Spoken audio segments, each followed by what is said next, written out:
All right, so we're diving deep into a fight that's got everybody talking. It's a head scratcher, that's for sure. This Friday night, Mike Tyson, yeah, Iron Mike himself, is stepping back into the ring. It's been a while. It has been a while, right? And get this, he's going up against Jake Paul. The YouTuber. Jake Paul, the YouTuber turned boxer.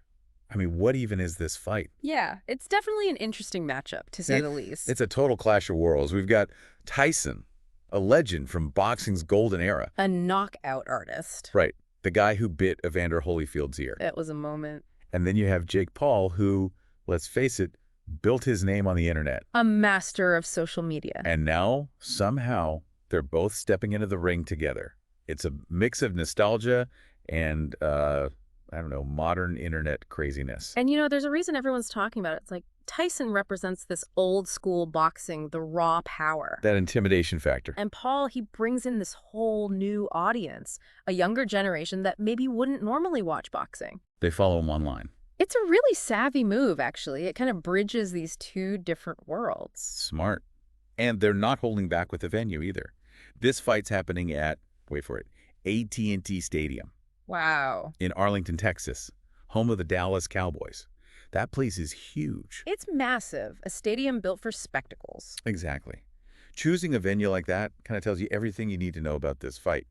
It's meant to be an event. A spectacle. A spectacle. Okay, but let's get down to the nitty-gritty. Let's look at their records.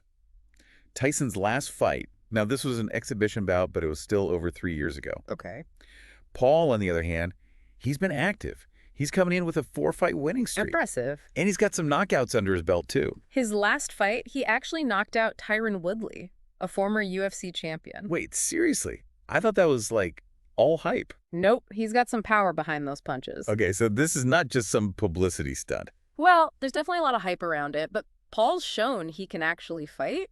So we've got Tyson, the legend, but a little rusty maybe, versus Paul, the up-and-comer, full of energy.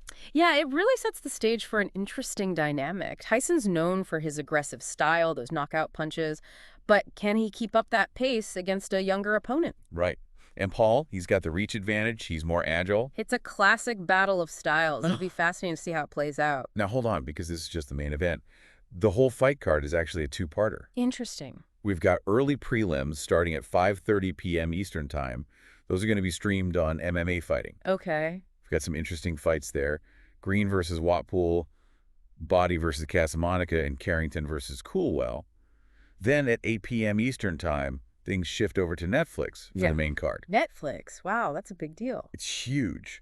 And it's not just the Tyson-Paul fight that's going to be on Netflix. We've got Taylor versus Serrano 2. That's a rematch I'm really looking forward to. Their first fight was incredible. It was a war. It was a split decision for Taylor, one of the best women's boxing matches I've ever seen. Yeah, and this rematch, it's got everyone on the edge of their seats. Definitely a potential show stealer. And then, you add in the Tyson-Paul fight, all of that being broadcast on Netflix. It's a brilliant move. It's a completely different way to experience a boxing event. Yeah, it kind of breaks down the barriers between traditional sports and, entertainment. Right, because Paul, he's not just a boxer, he's a personality. Yeah. He's got this massive online following. And putting this fight on Netflix, it just amplifies that. Exactly. It's a smart way to reach a whole new audience. Yeah. So to recap, we've got two fighters from completely different worlds. Different eras, almost. Yeah.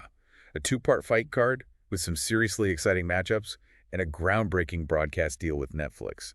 But here's the question I keep coming back to, and it's one I think we all need to consider as we watch this fight unfold. I'm listening. This fight is so much more than just punches and knockouts. It's a cultural moment. It really is. So how will this fight be remembered in boxing history?